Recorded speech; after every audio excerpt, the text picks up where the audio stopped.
morning, ladies and gentlemen, members of the media. Thank you for your patience this morning. My name is Neal Kelley. I'm the Registrar of Voters for Orange County.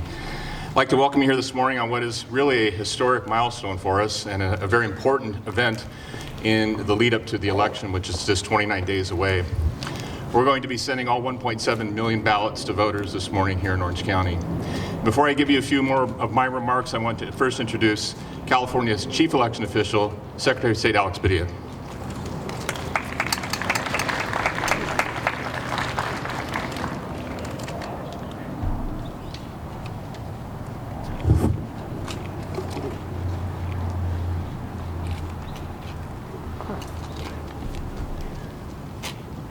Morning, everybody. Monday morning. And in our business, Neal, it's E29, 29 days till the election, and most importantly, the deadline in California law for counties to send vote-by-mail ballots. As you all know, this year we've chosen to send a vote-by-mail ballot to every active registered voter in the state of California. So for Orange County, it's 1.7 million. Statewide, it's more than 21 million, with some counties having gotten a head start mailing out as of last week. So we're live, folks. The election is underway. But I'm proud to stand here with Neal Kelley this morning in Orange County, one of the largest counties in the state, both by population and by electorate, to remind voters of what to expect. So every active registered voter will be receiving their ballot in the mail any day now, if they haven't already. For added assurance, we're reminding people to sign up for Where's My Ballot? It's our statewide ballot tracking tool. Voters can go, I'm sure Neal will plug the county site, but at the state level, vote.ca.gov is the one-stop shop for all the election tools and resources for voters. It's where voters have been going to register to vote. It's where voters have been going to verify their registration status or update their voter registration information. And it's where we've been encouraging people to go to sign up for Where's My Ballot and receive alerts by email, by text message, by automated phone calls on the status of their ballot through the delivery process. And in fact, more than 1.4 million people have signed up for Where's My Ballot statewide. Look, we know that we are in unprecedented times, and we are preparing in partnership, state and local officials preparing in partnership for an unprecedented election. So how do people vote, exercise their right to vote, and protect their health and that of their loved ones? It begins with vote by mail. And again, that's what we are celebrating here today, the ballots going outbound in Orange County. As voters receive their ballot, they have options for how to return their ballot when they have filled it out. They can return their ballot by mail. And in California, we're so committed that return postage is prepaid, so you don't have to worry about stamps. If a voter prefers to, they can deliver their ballot to any secure ballot drop box in the county convenient to them in the week between now and election day. Or if a voter prefers, they can walk it in to any in-person voting location during the several days of in-person voting, not just election day, but several days of in-person early voting as well. And for the real eager voters, they can come on down to the county elections office and vote in person starting today at the county elections office. Look, if we all go back to what we learned in high school government class, and that is our democracy works best when every eligible voter participates. That's what it's all about. And that's why California proudly leads the nation on making it as easy as possible for eligible citizens to register to vote, to stay registered to vote, and to cast their ballots. We know full well that our life has been upended with COVID-19. We can't even go to the grocery store the same way anymore. And so voting has been modified to reflect that. Yes, we'll have safe in-person opportunities to vote, but our first recommendation is for folks who can to vote by mail. And either way, whether you vote by mail or vote in person, vote early if possible. The more people we can encourage to vote early, whether it's by mail or in person. We hope reduces the lines a little bit, reduces the wait times a little bit on Tuesday, November 3rd. And last but not least, before turning it back over to Registrar Kelley, we want to point out the voter assistance line here for Orange County. That's a sign that was in action here a few minutes ago to my left. That's the local number for Orange County voters. We have a similar assistance number set up at the state level, 1-800-345-VOTE. That's 1-800-345-VOTE. That's the Secretary of State's voter assistance hotline. We have staff and volunteers at the ready to answer questions, assist voters, making sure that everybody can exercise their right to vote and do it safely. Thank you.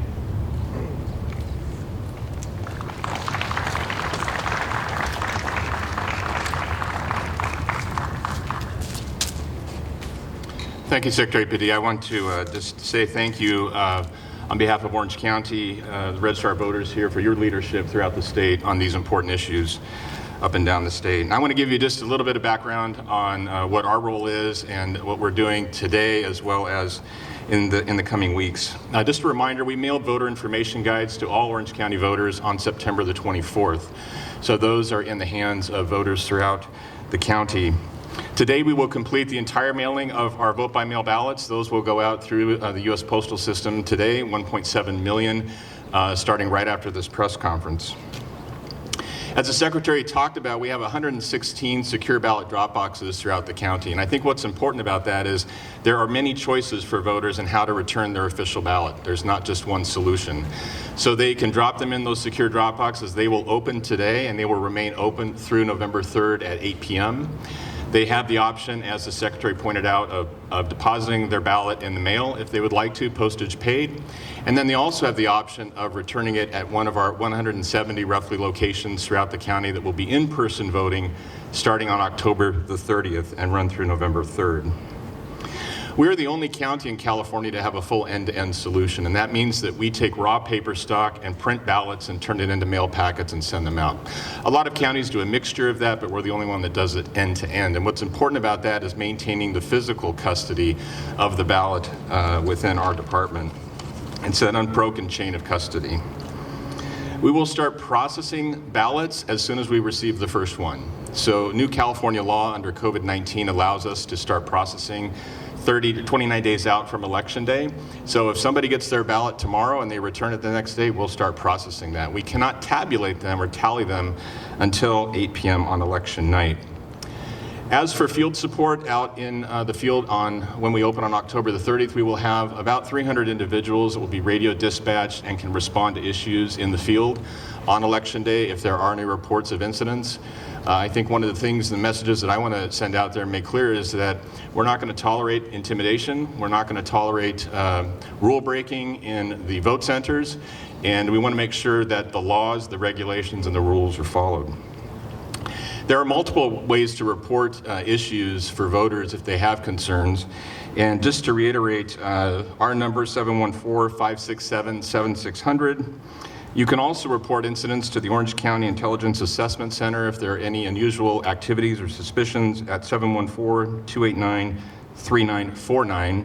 And then just to repeat, the Secretary of State Voter Assistance Hotline, that's 800-345-8683. And I know DA Spitzer will talk about his involvement as well. We're also doing something that's unique and different for this election. That's a remote observation system. So for those individuals, members of the public, campaigns that want to watch the ballot processing live in real time, they'll be able to do that online starting this coming Wednesday, October the 7th. That is a system that you sign up for online at ocvote.com/observe, and you'll be able to actually see the screens that our operators are using to process these ballots. We also have physical observation. We're getting a lot of inquiries from members of the public that want to come in and watch the process. And we do have limited spots available because of COVID. But there is a reservation system online also at ocvote.com/observe. It's my responsibility to conduct the operations of the election and to make sure, as I said, it's a fair and free process. And I'm going to make sure that we do that throughout this process and through election night. We're working closely with the Department of Homeland Security on their See Something, Say Something campaign, as well as other partnerships with OCDA, which I mentioned before, the District Attorney's Office, and DHS. So we have multiple goals of ensuring that this election is open and fair and free for all voters throughout Orange County. And the Secretary of State, I'm sure, would agree with me that registrars up and down the state have one goal in mind, and that's to ensure that every eligible ballot is counted, and it will be, and that every voter has the opportunity to vote. And we are going to have voters that will be registering all the way up until Election Day. So thank you very much, and with that, I'm going to introduce Orange County's District Attorney Todd Spitzer, and then we'll open it up for questions. Mr. Spitzer.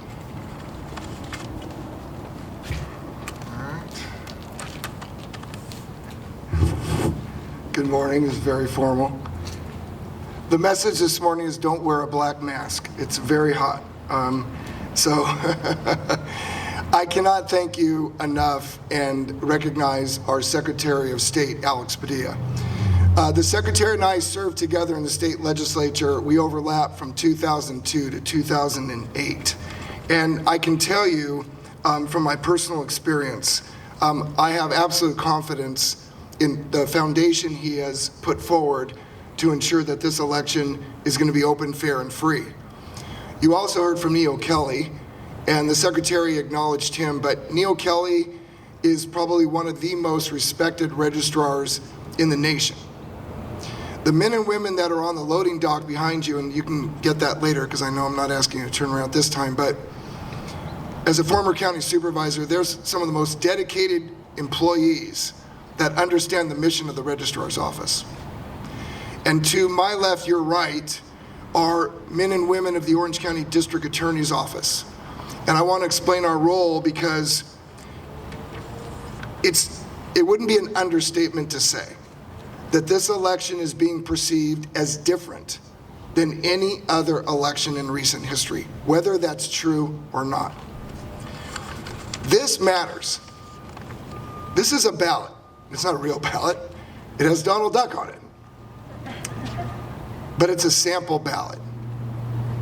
This is what people have fought for. This is what we have shed blood for. It's not an understatement to explain how sacrosanct this piece of paper is. And then here's your envelope. And when you return your ballot, it warns you in no uncertain terms that if you engage in voter fraud, to return this legal document, you may face up to 4 years in state prison. The only reason the Orange County District Attorney's Office is here today, and why we've been here for the last 20 years, is to support the Secretary of State and the Registrar of Voters. Our goal should be and will be to be invisible. But what I want to assure the Secretary, Mr. Kelley, and the public is that while we are going to fight to protect an open and fair and transparent election, there are those people that need to know that if they are thinking about or planning to engage in potential mischief, we will be there to enforce the law. This election is so different than any other election. Why? COVID-19, drop-off boxes, every registered voter, 1.7 million, getting a ballot, voting centers, longer periods of time to return your ballot. So this election is different.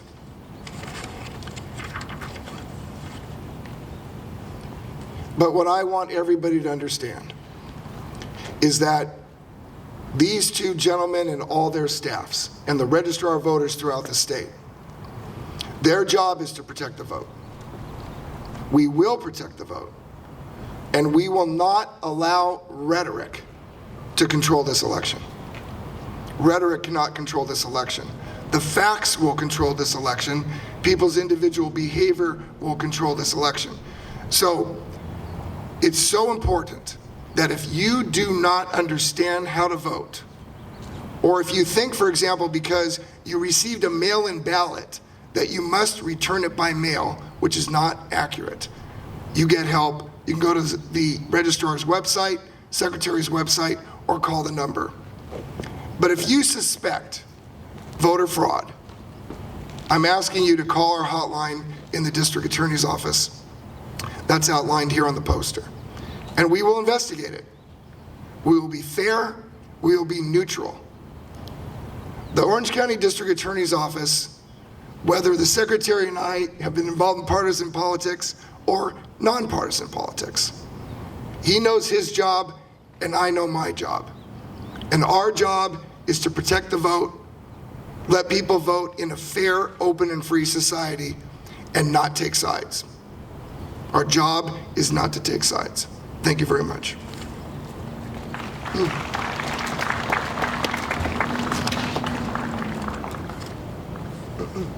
Thank you, DA Spitzer, and I appreciate your leadership and your support of our office very much. And we'd be happy to take any questions if you have them. Question over here. With so many ballots going out and so many options, what should people do if they don't mail their ballots and they have it at home? Do they just throw it in the recycling? Do they rip it up? What should they do to feel safe? Thank you. So the best advice I could give in Orange County, because we are a vote center county and we have an electronic system that will determine whether a voter has cast their ballot or not, is that ballot becomes void the minute they check in at an in-person site. So the answer to your question is they don't have to do anything with that ballot. They can throw it out, they can destroy it, they can leave it at home. It instantly becomes void and cannot be cast. So that's the best advice I can give you. Anybody else?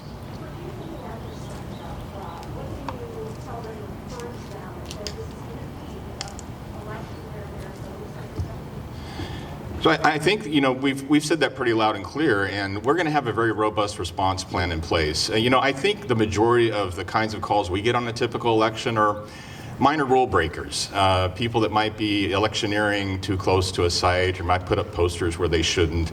And we have a team out there that'll be dedicated and focused on that. But like DA Spitzer pointed out, if we have issues that we need support in the field for, we will call on his office to do that. So I think voters understand that our office has been focused on that in the past, and we will continue to be focused on that. Yes, sir. Neal, Just to add to that, and appreciate Neal's partnership and all his work, but just to add a little bit more to the answer, let me start with some good news, right? Because the research is there, the studies have been done, voter fraud in America is exceedingly rare. Voter fraud in California is exceedingly rare. Vote by mail specifically, since we're going to count on it so much this November's election, is nothing new in California. It's been growing in popularity for years. More than 70% of the ballots cast in the primary were vote by mail ballots. It's not just convenient for voters and efficient for administrators, it has proven to be secure. So at the risk of going into too much detail, I'd rather give you too much information than not enough. And so let me remind everybody of the signature verification process. That's one of the important safeguards for vote by mail. So voters, if you're listening, when you vote and send back your ballot, make sure you sign the outside of the envelope where indicated. Right, the first thing Neal's team does, and I want to thank all the election workers back there for their tremendous work up to today and for the next couple of months. The first thing they do is compare the signature on that envelope with the signature on file for that person's voter registration record to confirm the identity of the voter. If the voter does not sign the envelope because maybe they forgot or maybe the signatures don't match, then the county is required to contact the voter to cure that issue. And one of two things happens. The voter may need to update their signature or add their signature. If the voter says, hey, that wasn't me, well then obviously we may have something to look into. But that's just one of the many measures in place to ensure the integrity of vote by mail. I'll make another comment just on the ballots themselves and the return envelopes. The ballots themselves aren't just 8.5 by 11 pieces of paper that you can get at Kinko's or FedEx office. I'm dating myself. Every county, every election selects specific paper types that are used to print ballots with watermarks and other distinguishing features to help guard against counterfeit ballots coming into the stream. Those would set off alarms right away. Vote by mail ballots must be returned in the official envelope. Each envelope has a barcode unique to the voter, also confirming the identity of the voter casting the ballot, and that's what enables our ballot tracking system. So, there's so much that goes into safeguarding our elections, and especially vote by mail, that yes, California voters can rest assured the safeguards are in place. But the other thing I wanted to mention, just as a follow-up to Dave Spitzer's comments, glad that we work in partnership, state officials, local officials, to protect against voter fraud. We also are equally committed to ensuring the voters' Bill of Rights. Right? In California, any eligible voter has the right to be able to register to vote easily, be able to participate in the election, to be able to cast their ballot free of harassment or intimidation. Right? There's been chatter in recent weeks about poll watchers from different entities, maybe with different approaches to it. Yes, election observation is allowed in California, but voters have the right to be able to cast their ballots free of any harassment or intimidation, and working together, we will maintain the sanctity of those voting locations, free from electioneering, free from any intimidation that's happening. So this all goes into maintaining the integrity of the election, and against whether it's voter fraud or election fraud, we're proud of how we do it in California. Back there. Aquí. Go ahead. Oh, sorry. For some of the concerns that some people have about the flipping votes on electronic machines and the computers, can you also address that? Yes, and I very much appreciate the question. California law requires paper ballots. Paper ballots and what's known as a voter verifiable paper audit trail. So each county uses a different voting system. Sometimes machines are used to help a voter make their selections, but ultimately what's produced is a piece of paper. That paper ballot is what a voter can verify their selections on and cast. And so when we're counting the votes, we're counting paper. When we have to recount the votes, we're counting paper. And when counties conduct their post-election audits as required after every election, they're auditing paper. Neal, you want to add anything? Yeah, and just specific to Orange County's voting system, it is a paper-based system, and so when a voter requests an in-person ballot, we print out a ballot on demand for them. When they mark that ballot in the vote center, they'll be able to review their selections before they personally deposit and scan the ballot. Not a poll worker, not a volunteer. So they are the ones depositing that and verifying that information. And I think we had another question. Yes, sir. Yeah. Rather than election fraud, 32 years ago we were here in Santana because some party organized to have vigilance, private security outside the poll places, mainly to harass Latinos, people that probably was the first time that they were going to vote, and even there was a lawsuit against the Orange County. I'm very familiar with the situation. So yes. rather than talking about voter fraud, what will you do to secure and to make sure that people doesn't confront some groups that probably are harass them outside the polls? So thank you so much for the question. So obviously there was that little bit of history. It was very significant and very troubling. And if I didn't cover that as in depth as I meant to, I apologize. I'll do it now. That will not be tolerated in Orange County. There will be absolutely no voter intimidation, period. Everybody has a right to vote. Neal Kelley's poll workers are trained that if there's any question about a vote, that person will vote provisionally and the issue can be taken up later. No one should be denied the right to vote at a polling location in any way whatsoever. We can sort those issues out later. There's no reason to get into any controversy on the day of the actual election. If they need to clarify, they can. I will not tolerate that.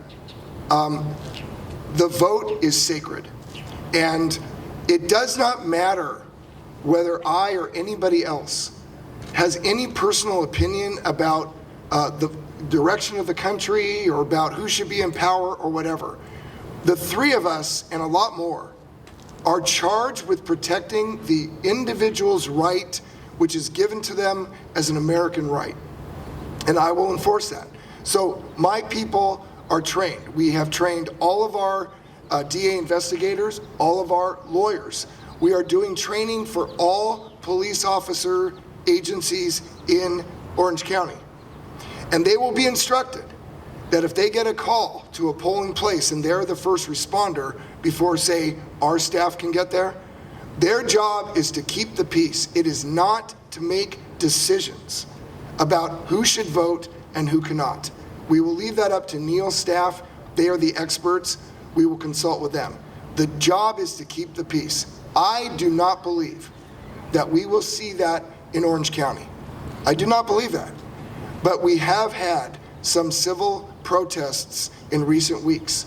We have had, unfortunately, violence in recent weeks.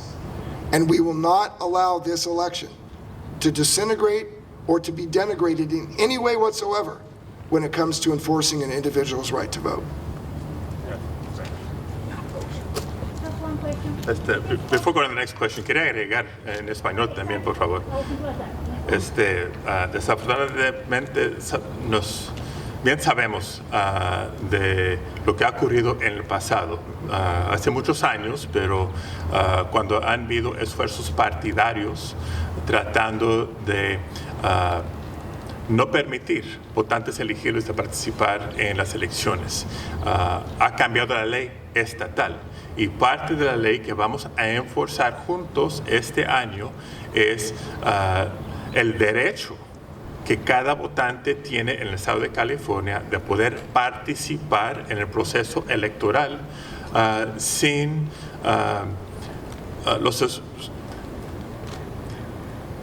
proteger los votantes y su derecho a votar en contra de los esfuerzos que esperamos no ver en California, de gente que quiere hacerlo más difícil o causar problemas en sitios de votación.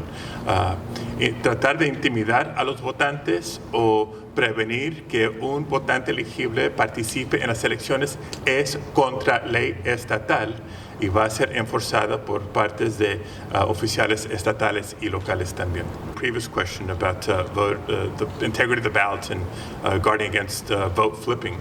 Also in state law in California is the prohibition for our voting systems to be connected to the internet. They're required by state law to be kept offline to make it impossible to systematically hack or rig the election. Mr. Secretary, the President Trump has expressed no confidence in what you're talking about, even referring to it as a scam.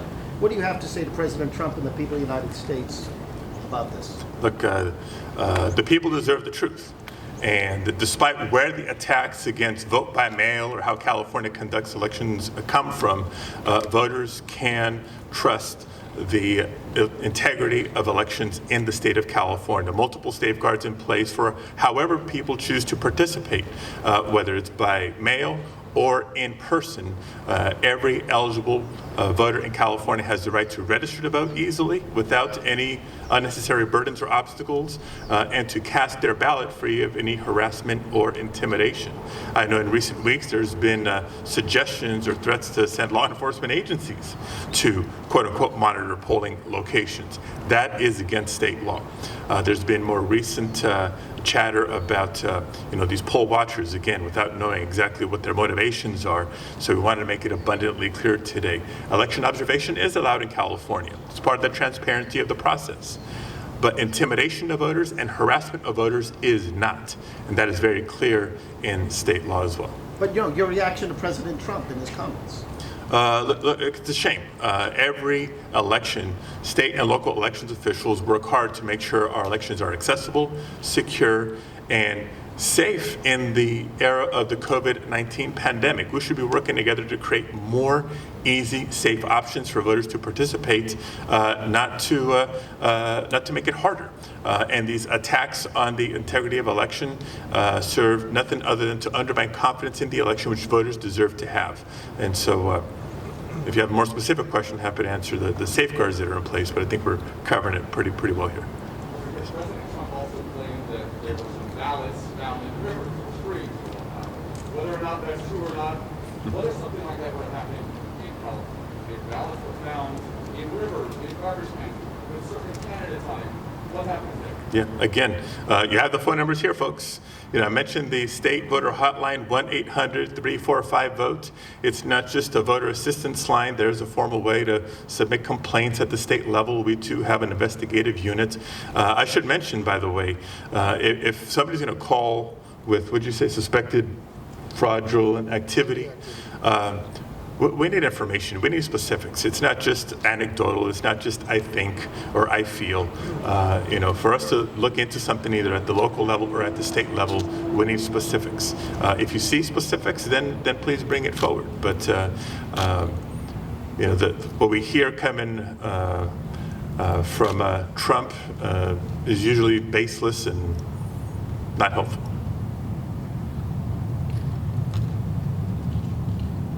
Other questions? Has everybody here signed up for Where's My Ballot? Track your ballot. It works great. I got my email yesterday. My ballot's on the way. No, seriously, any other questions? Última pregunta, sí.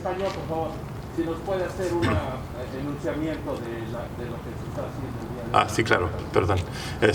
Bueno, estamos aquí anunciando el día E29. 29 días quedan entre hoy y la elección de este noviembre. Hoy es la fecha límite para condados que envíen las boletas por correo, como hemos decidido este año, a cada votante inscrito en el estado de California.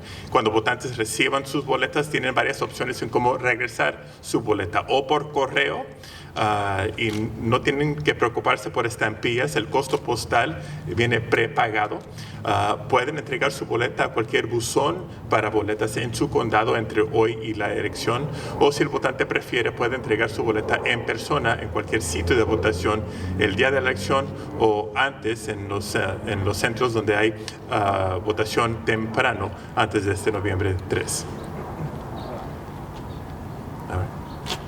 Okay, I'll turn it back over to Neal. And Neal, let's do another round of applause for your staff. Thank you, Secretary. I just want to sum up for you right now. Our job today is to deliver these ballot packets to the United States Postal Service. And just speaking very quickly on, I know some of you had a few questions related to the post office. We have a very close relationship with Orange County postal officials. I meet regularly with not only the postmaster, but the executive leadership team and their management team. And we've worked through many issues. And trust me, I'm not just taking them at their word. We're also looking at data on a daily basis. We work closely hand in hand with them to monitor the delivery and the return of these ballots, which is very important. So I have full faith and confidence in the postal system, but again, if voters choose to do so otherwise, they have other options to return their ballot. And with that, we're going to take just a few minutes to reposition, and we're going to back our first truck up and load if you want to get some footage of that. So we'll just ask the media if you could move to the dock. And again, thank you, Secretary of State Alex Padilla, for your leadership, and DA Spitzer as well for your leadership. Thank you.